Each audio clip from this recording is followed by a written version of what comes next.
Si tienes algo para cortar las patas y estas son suficientemente largas, puedes hacer trampa entre comillas y no desoldar. Cortar las patas por el lado del condensador y luego sueldas el nuevo directamente en ellas.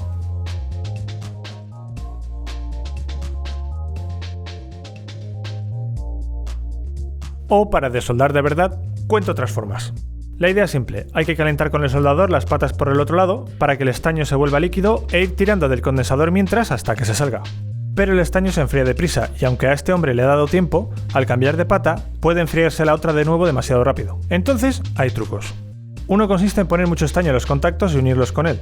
Así, haciendo un puente, puedes calentar los contactos a la vez. Otro es, si tienes un clip y una goma elástica, haces un gancho con el clip para enganchar el componente a quitar y usas la goma con un saliente sujeto a la mesa para que tire de él, mientras tocas con el soldador los contactos del componente a la vez. ¡Y este! Si te ha servido este vídeo, me devuelves el favor suscribiéndote, dándole a like, comentando o viendo algún otro vídeo mío. Un saludo y gracias por visualizar.